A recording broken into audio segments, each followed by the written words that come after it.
श्रोतागण, भाई और बहनों, मातृशक्ति को नमन। चैनल 24+ न्यूज़ के खास विशेष चित्त समाधि देने वाला, जीवन को प्रसन्न बनाने वाला, जीवन की चिंता करने वाला, जीवन निर्माण की बात करने वाला, सत्संग कराने वाला, धर्म दर्शन की बातें करने वाला, वैश्वीकरण की बातें करने वाला और मनुष्य का किस तरीके से अच्छा निर्माण हो उसके टिप्स देने वाला, स्वास्थ्य के टिप्स, लाइफ स्टाइल के टिप्स और व्यक्तित्व विकास के टिप्स देने वाला पुनरुत्थान कार्यक्रम में आप सभी का हार्दिक स्वागत है, अभिनंदन है, सत्कार है। पुनरुत्थान कार्यक्रम एक ऐसा कार्यक्रम है जिसमें प्रतिदिन नए नए एपिसोड्स, नए नए विषय लिए जाते हैं और हर विषय जीवन की कोई न कोई दिशा को जो है बढ़ाता है, जीवन निर्माण की बात करता है और जीवन कैसे अच्छा बने, कैरियर कैसे अच्छा बने उसकी बात करता है। तो इसी संबंध में आज हम ऐसा ही विषय लेकर के आपके सामने प्रस्तुत हो रहे हैं। आज का हमारा विषय है जीवन चिंतन। भाई और बहनों, दर्शकगण, श्रोतागण, जीवन किसे कहते हैं? मनुष्य जन्म लेता है और मनुष्य मृत्यु को प्राप्त होता है। ये जन्म और मृत्यु के बीच का जो अंतर होता है वो जीवन होता है। कोई व्यक्ति 50 साल जीता है, कोई 60 जीता है, कोई 100 जीता है। ये जो अंतराल होता है ये जीवन कहलाता है और इस जीवन में संयोग और वियोग दोनों जुड़े हुए हैं। व्यक्ति जब जन्म लेता है उसके साथ साथ में उसकी मृत्यु का समय भी निश्चित होकर के आता है, तभी जीव इस शरीर के अंदर आता है। जब तक उसकी मृत्यु निश्चित नहीं होती है तब तक इस शरीर को धारण नहीं करता है।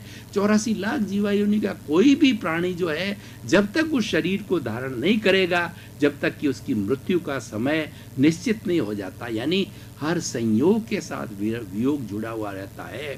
आजकल का ज़माना रिटर्न टिकट का ज़माना है। जब कभी हम यात्रा के लिए जाते हैं तो रिटर्न टिकट की ज़्यादा चिंता करते हैं। रिटर्न टिकट बनाए बिना हम यात्रा नहीं करते हैं क्योंकि उसके बाद अनसर्टेनिटी होती है। तो ये अनसर्टेनिटी हमारे जीवन में नहीं है। हमारे जीवन में पूर्ण सर्टेनिटी है कि हम इतने वर्ष जिएंगे, उससे एक पल, एक क्षण भी ज़्यादा व्यक्ति जीवन जी नहीं सकता है। ये जीवन का अर्थ होता है। हर व्यक्ति जब उसको समझ आती है तो अपने कैरियर की चिंता करती है।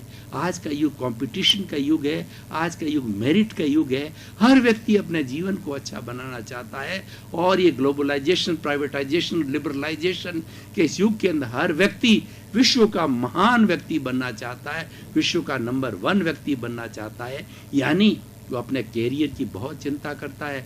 पेरेंट्स अपने बच्चों के कैरियर की बहुत चिंता करते हैं और वो ये चाहते हैं कि वो अच्छा से अच्छा पढ़ाई करके अच्छा से अच्छा पद प्राप्त करे, अच्छा से अच्छा जॉब प्राप्त करे।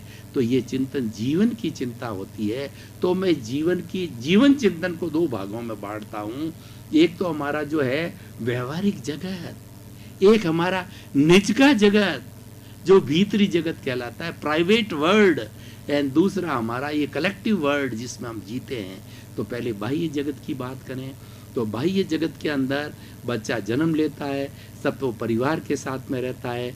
बड़ा होने के बाद में school, college education, university education को प्राप्त करता है और जिसमें उसका इंटरेस्ट होता है। जैसे कि जब 11th क्लास में बच्चा आ जाता है तो उसके इंटरेस्ट को देखा जाता है। आजकल पेरेंट्स भी बहुत होशियार हो गए हैं, बच्चों के इंटरेस्ट को क्रश नहीं करते, क्लैश नहीं करते, वो उसके इंटरेस्ट का जजमेंट करते हैं कि हमारी शिक्षा पद्धति ने स्कूल एजुकेशन के 3 ब्रॉड लाइन बनाई है।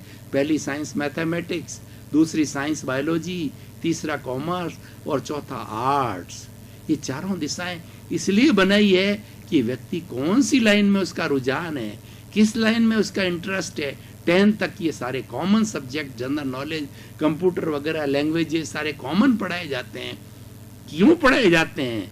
क्योंकि उसका इंटरेस्ट डेवलप करने के लिए बच्चे को किस में ज़्यादा इंटरेस्ट आ रहा है, किस में रस ले रहा है, वो किस में अच्छे मार्क्स ला रहा है, किस में कितना ज़्यादा समय लगा रहा है, वो इंटरेस्ट डेवलप होते ही 11th के अंदर इंजीनियरिंग के IIT के लिए साइंस मैथमेटिक्स और NIT के लिए बायोलॉजी और NLU के लिए कॉमर्स के अंदर जाइए, MBA कीजिए, आर्ट्स के अंदर RAS करिए, IAS करिए, IPS करिए, और सारी ये दिशाएं जो है उद्घाटित हो जाती। ये हमारा कैरियर है।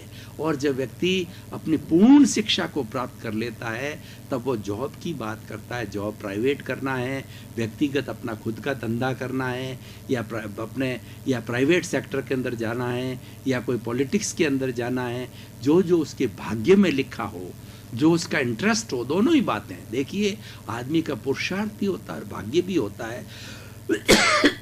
पुरुषार्थ और भाग्य एक सिक्के के दो पहलू है, एक दूसरे के पूरक है, एक दूसरों को अलग नहीं किया जा सकता है, कॉम्प्लीमेंट्री टू ईच अदर है। जो हमने गत जीवन के अंदर पुरुषार्थ किया था वो आज हमारा भाग्य बन करके आया है, और उसी को हम खा रहे हैं, उसी को हम बुना रहे हैं। और आज जो हम पुरुषार्थ करेंगे उसका आने वाले समय, कल का जो है या अगले जन्म का जो है हमारा वो भाग्य बनेगा, उसको हम बुनाएंगे। तो इस तरीके से ये सारी व्यवस्था चलती है और व्यक्ति अपना कैरियर का निर्माण करता है, अपने जीवन चिंतन की बात करता है। अब मैं दूसरे प्राइवेट जगत की बात करता हूँ कि हमको भौतिक जगत के साथ साथ में हमारा जो प्राइवेट जगत है उसके भी जीवन चिंतन की बात करनी चाहिए। उसके जीवन चिंतन के लिए हमने भीतर जाने का सोचना चाहिए। बच्चे को प्रारंभ से ही जब उसमें समझ में आ जावे तो दोनों दुनिया के अंदर, दोनों वर्ल्ड्स में जीने की उसको ट्रेनिंग देनी चाहिए। और जो व्यक्ति भीतर और बाह्य दोनों वर्ल्ड्स को समझ जाता है तब वो होलिस्टिक बनता है, जब एक अच्छा इंसान बनता है, अच्छा विद्वान, अच्छा पैसा कमाने वाला तो भौतिक विद्याएं प्राप्त करके बन जाएगा, लेकिन उसके साथ साथ में अच्छा इंसान बनने के लिए, जीवन का सार निकालने के लिए, क्योंकि जैसा मैंने प्रारंभ में बताया कि जीवन तो सीमित है, उस जीवन को अगर भौतिक विद्या के अंदर खाना पीना, ऐश आराम, इंद्रिय सुख और अपने जो है पद को भोग लिया, प्रतिष्ठा को भोग लिया, यहीं तक हम सीमित रह गए तो हमारा जीवन अधूरा है। ये पूरा जीवन का चिंतन नहीं है, पूरा होलिस्टिक चिंतन करना है।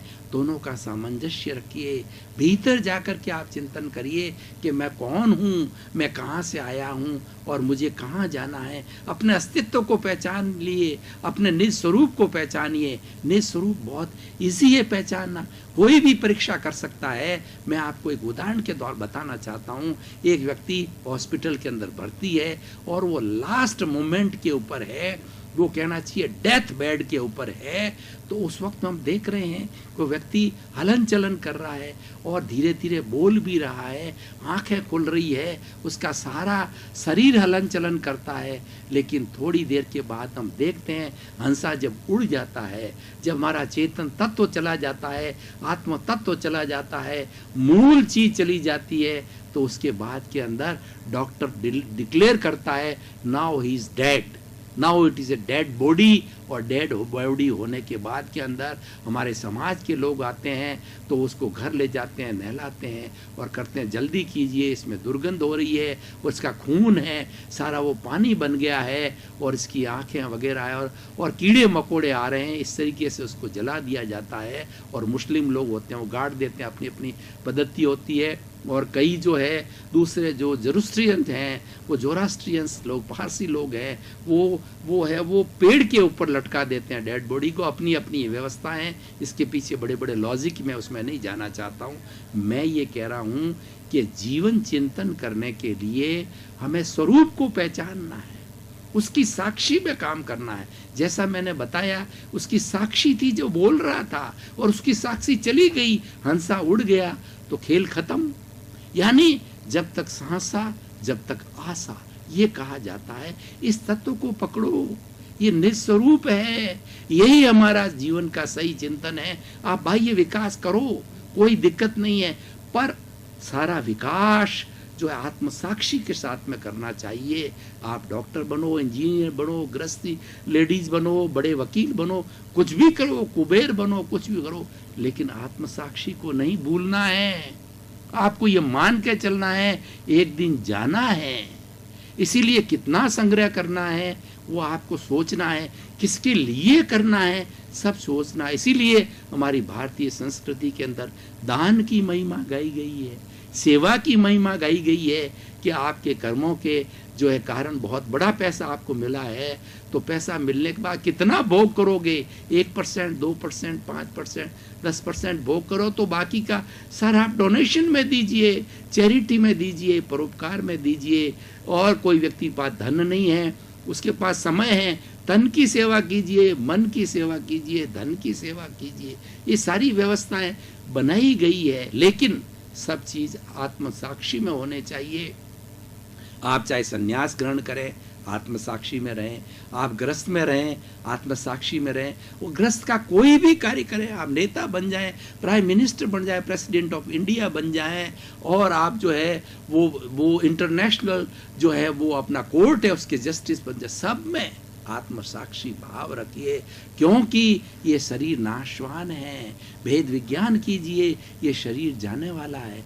ये जीवन का चिंतन भीतर करना, भीतर करने के लिए भीतर जाइए, भीतर गोते लगाइए, और भीतर जो हमारी शुद्ध आत्मा भगवान का जो साम्राज्य है उसका पूरा परीक्षण करिए, निरीक्षण करिए, उसके प्रति रुझान लाइए, और शुद्ध आत्मा भगवान को आप राजी कीजिए, आशीर्वाद लीजिए, और उससे परिचय कीजिए, इंट्रोस्पेक्शन कीजिए, रियलाइजेशन कर दीजिए।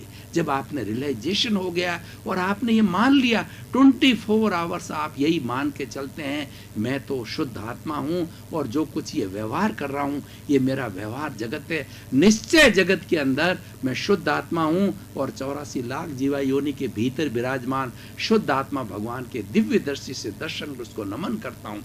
आप में इतनी बड़ी ताकत आ जानी चाहिए, इस भीतर के जीवन चिंतन को देख करके कीड़ा जा रहा है, मकोड़ा जा रहा है, पेड़ है, पौधा है, पशु है, पक्षी है, हाथी जा रहा है, घोड़ा जा रहा है, ऊंट जा रहा है, सबके अंदर उस आत्म तत्व को दिखाई देना चाहिए। उस आत्म तत्व आपका उसके ऊपर दिमाग चलना चाहिए, विचार चलना चाहिए। ये वैसी आत्मा जैसी मेरी आत्मा है, भगवान राम की, भगवान कृष्ण की, भगवान ऋषभ की, दादा भगवान की, और सिमंदर स्वामी भगवान की, सबकी जो 33 करोड़ देवी देवताओं की जैसी आत्मा है, वैसी आत्मा उसकी है। कर्मों के बोझ के कारण उसको ऐसा शरीर मिला है।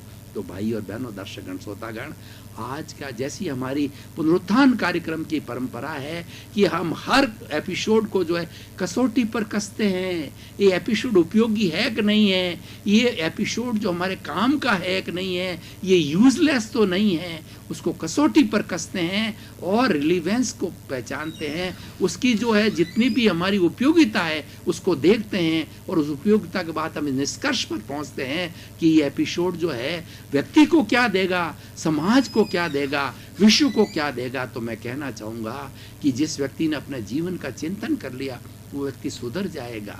उसके जो भीतरी और बाहरी जगत है, उन दोनों जगत के अंदर वो संतुलन करेगा। वो कभी भी व्यक्ति जो है किसी के प्रति जो है राग द्वेष नहीं रखेगा, और किसी का शोषण नहीं करेगा, किसी के प्रति बुरे भाव नहीं लाएगा, और किसी के प्रति जो है वो इंसल्ट के भाव, उसको तंग करने के भाव, यानी जितनी बुराइयों के भाव है वो धीरे धीरे तिरोहित होते जाएंगे। तो भाई और बहनों, दर्शकगण, श्रोतागण, ये वैश्विक विषय है। जीवन चिंतन जो है कैरियर बनाने का विषय, जो 2 भागों में बांटा है मैंने, ये वैश्विक स्तर का विषय है। अपना कैरियर बनाइए, और बनाना चाहिए। हर एक व्यक्ति का जितना जीवन है उस जीवन के बीच के अंदर अपना अच्छा से अच्छा कैरियर बनाइए, उसके लिए खूब कोशिश करिए, लेकिन कोशिश किसी को मिटाकर नहीं, अपनी योग्यता के आधार पर आगे बढ़ते रहिए। इसके लिए मैं उदाहरण देना चाहता हूँ कि एक टीचर ने अपने जो है स्टूडेंट्स को बोला कि एक बोर्ड के ऊपर जो उसने एक लाइन खींची और विद्यार्थियों को बोला इस लाइन को छोटा कीजिए। एक स्टूडेंट बड़ा खड़ा हुआ और खड़ा होकर के उसने लाइन को जो है एक किनारे से मिटा दिया। गुरुजी ये छोटी हो गई। दूसरा बड़ा जीवन चिंतन करने वाला व्यक्ति था, उसने उस लाइन के नीचे दूसरी लाइन बड़ी खींच दी और गुरुजी ये पुरानी लाइन जो आपने खींची है वो छोटी हो गई। ये जो कॉन्स्ट्रक्टिव बात है, ये विधायक बात है, ये पॉजिटिव थिंकिंग की बात है। जितना आप आगे बढ़ो, जितने अपना कैरियर का निर्माण करो, हर एक में पॉजिटिव थिंकिंग होनी चाहिए। ये पॉजिटिव थिंकिंग आपके लौकिक जगत के अंदर, व्यवहार जगत के साथ साथ में भीतरी जगत को भी फायदा देने वाली है। जितनी जितनी नेगेटिविटी कम होगी उतनी उतनी पॉजिटिविटी बढ़ेगी, और जितनी जितनी पॉजिटिविटी बढ़ेगी उतनी इतनी प्योरिटी बढ़ेगी, और प्योरिटी बढ़ते बढ़ते जो चिंतन जिस आत्म तत्व की बात करें, जिसको कि हम शाश्वत तत्व की बात कर रहे हैं, अविनाशी तत्व की बात कर रहे हैं, उसको उसके अंदर ज्यों ज्यों प्योरिटी बढ़ेगी, ज्यों ज्यों उसके साथ में पुद्गल आए हुए हैं, उसके साथ में अशुद्धि आई हुई थी, उस प्योरिटी के साथ साथ में उसके चिंतन करने के साथ साथ में निज स्वरूप का रियलाइजेशन करने के साथ साथ में वो इम्प्योरिटी ऑटोमेटिकली दूर होती जाएगी, और दूर होते होते ये एकदम प्योर अवस्था को प्राप्त हो जाएगी, 24 कैरेट का सोना बन जाएगी और सिद्ध बुद्ध मुक्त बन जाएगी। तो भाई और बहनों, दर्शकगण, श्रोतागण, आज सिनेरियो को देखें। आज सिनेरियो के अंदर जो सारा इतना बड़ा विघटन आ रहा है, और जितना बड़ा इसके अंदर बुराइयां पैदा हो गई है कि कोई किसी पर विश्वास नहीं करता, हिंसा हो रही है, आतंकवाद हो रहा है, मनुष्य घुटन महसूस कर रहा है, व्यक्ति का व्यक्ति पर जो है कोई पर विश्वास नहीं है, और एक दूसरे के घर के मेंबर एक दूसरे को मार रहे हैं, और धन के लिए लोभ के अंदर कोई किसी का मर्डर कर रहा है, और कोई जो है बड़े से बड़ी सुपारी लेकर के किसी को मारने का कार्य कर रहा है। तो इन सब चीज़ों का चिंतन करिए, क्यों हो रहा है, क्या ये जायज़ है?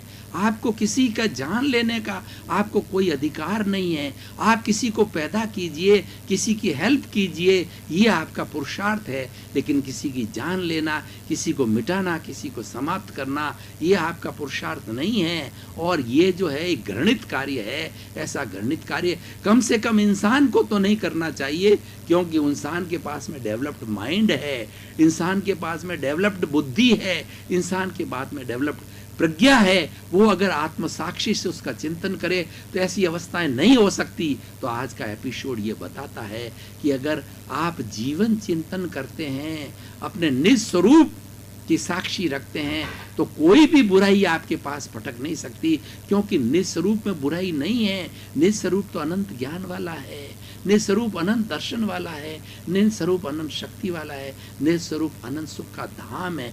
उसके अंदर इतना इतना सुख भरा पड़ा है कि उसके अंदर कोई दुख नहीं है। 100% ब्लिस से 100% सुख है चाहते हैं। भाई और बहनों, दर्शकगण, श्रोतागण, हर व्यक्ति जीना चाहता है, हर व्यक्ति सुख चाहता है, लेकिन हमें दुख हो जाता है। एक सुख के पीछे दुख, एक दूसरे दुख के पीछे सुख, ये चेन चलती रहती है। एक संयोग के साथ वियोग जुड़ा रहता है। ये संयोग, वियोग, राग, द्वेष, ये पुण्य, पाप, ये जो है हमारी साइकिल चलती रहती। इस साइकिल से हमको मुक्त होना है, और ये मुक्त तब हुआ जाएगा जब हम निज स्वरूप को प्राप्त करेंगे, अपने जीवन चिंतन को डिसाइड करेंगे।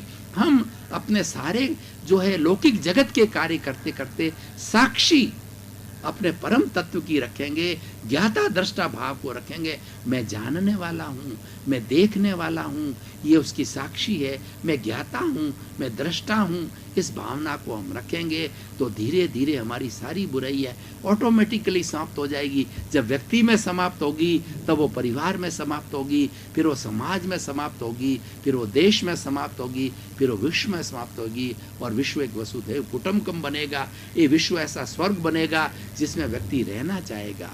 और भाई और बहनों, दर्शकगण, हमारा भारत तो एक भरत क्षेत्र है। भारत जो है ये आर्य क्षेत्र है। हमारे शास्त्रों में लिखा गया है कि आर्य क्षेत्र के अंदर जन्म लेना बहुत बड़े पुण्य का काम है। जो पुण्यशाली होता है वही सारे क्षेत्र के अंदर जन्म लेता है, क्योंकि यहाँ पर आत्मा परमात्मा की बात है, या पुनर्जन्म की बात है, या कर्मों की बात है, अध्यात्म की बात है, या कंसोलेशन की बात है, यहाँ जो है वो जो है परोपकार की बात है, यहाँ किसी को दुख नहीं देने की बात है। इन सब चीज़ों से हमारा ये भारतीय संस्कृति का खजाना भरा पड़ा। और अनार्य देश है, वहाँ पर ईट ड्रिंक एंड बी मारी का है, खाओ पियो मौज करो, और इस शरीर के बाद में क्या है। मतलब आत्म तत्व के ऊपर इतना गहराई से चिंतन नहीं किया है। वो आत्म तत्व को मानते हैं, लेकिन परिभाषा तक सीमित है, उन्होंने अनुभव नहीं किया है। हमारे तो ऋषि मुनियों ने आज 5000-10,000 साल पहले मोहनजोदड़ो हड़प्पा को देखिए, हमारे वेद पुराण त्रिपिटक, हमारे आगम और स्मृतियाँ, 108 उपनिषद, सबको देखिए, उसके अंदर इस परम तत्व की बात कही गई है, आत्म तत्व की बात कही गई है, इसके साक्षी की बात कही है, ज्ञाता दृष्टा भाव की बात कर रही है, परम सुख की बात कही गई है। उसको देखिए, उसको सेंटर में रखिए। और इस एपिसोड ये बताता है कि सारा चिंतन जो है वो आत्म साक्षी से किया जाए। आत्मसाक्षी सेंटर में रहनी चाहिए। और फिर आप डिजाइन करिए कि ये कार्य, मैं इंजीनियर हूं तो ये कार्य मुझे मिलावट, इसमें पुल बना रहे हैं, मिलावट करनी है या नहीं करनी है। आपका सेंटर में विराजमान शुद्ध आत्मा भगवान जो आपका परम तत्व है आपको गवाही नहीं देगा कि ये गिर जाएगा और कितने लोगों का नरसंहार होगा, और हिंसा की बात आपके दिमाग में ही नहीं आएगी। यानी जितनी हमारी अशुद्धियाँ हैं, जितनी बुराइयाँ हैं, ऑटोमेटिकली समाप्त होती जाएगी। आप एक अच्छे इंसान बनोगे, और जब अच्छा इंसान व्यक्ति बन जाता है उसका जीवन का सबसे बड़ा ध्येय यही है, मानवता को प्राप्त करना, इंसानियत को प्राप्त करना। और वो कब प्राप्त होती है? हर व्यक्ति अपने आत्मसाक्षी से ये चिंतन करे कि प्राप्त मन वचन का ऐसे जगत के किसी भी जीव को किंचित मात्र भी दुख न हो, दुख न हो, दुख न हो। और ये चिंतन करे कि जो है वो आत्मसाक्षी के अतिरिक्त मुझे कोई भी जो अविनाशी तत्व है उसके अतिरिक्त संसार की कोई भी चीज़ मुझे कुछ लेने की मेरी आवश्यकता नहीं, मेरी इच्छा नहीं है। तो भाई और बहनों, दर्शकगण, श्रोतागण, बहुत सुंदर विषय है, सत्संग का विषय है, जीवन निर्माण का विषय है, कैरियर बनाने का विषय है। और हम अपना भौतिक कैरियर बनाना चाहेंगे तो हमने अगर संतुलन किया है, ऑटोमेटिकली हमारा भौतिक जो कैरियर है बहुत अच्छा होगा। बहुत अच्छा इंजीनियर, साइंटिस्ट, बहुत अच्छा कुबेर, धन संपत्ति प्राप्त करने वाला वो ऑटोमेटिकली बन जाएगा, क्योंकि संतुलन जहाँ होता है वहाँ पर अच्छे रिजल्ट्स आते हैं। तो भीतर और बाह्य का संतुलन कीजिए, जीवन चिंतन के बारे में सोचिए। जीवन चिंतन केवल बाह्य की प्लानिंग नहीं करिए, केवल भीतर की प्लानिंग करिए। वो इसको ईश्वर प्रणिधान बोलते हैं, आत्मसाक्षी को बोला जाता है। तो भाई और बहनों, दर्शकगण, श्रोतागण, आज के विषय को देख करके हम इस निष्कर्ष पर पहुंचते हैं कि अगर हमें अच्छा विश्व बनाना है, अच्छा देश बनाना है, अच्छा परिवार बनाना है। दर्शकगण, श्रोतागण, भाई और बहनों, आपका बहुत बहुत धन्यवाद। आपके प्रति कृतज्ञता। पुनरुत्थान कार्यक्रम को देखते जाइए, और देख रहे हो, इसी कारण पुनरुत्थान कार्यक्रम आज टॉक ऑफ द टाउन बना हुआ है। आप पुनरुत्थान कार्यक्रम की आत्मा हो, क्योंकि आप देख रहे हो। लोगों को प्रोत्साहित कीजिए। चैनल 24 रोज प्रतिदिन न्यूज़ के बाद में 7:30 बजे ये कार्यक्रम देता है। आप देखिए और आप इसकी गहराई में जाइए। अगर आपने एक शब्द भी पकड़ लिया तो आपके जीवन की दिशा बदल जाएगी, आपके जीवन की दशा बदल जाएगी, और जीवन का निर्माण हो जाएगा। आपके प्रति मंगल भावना, शुभकामना। आपका जीवन आनंदमय, सुखमय और प्रेममय।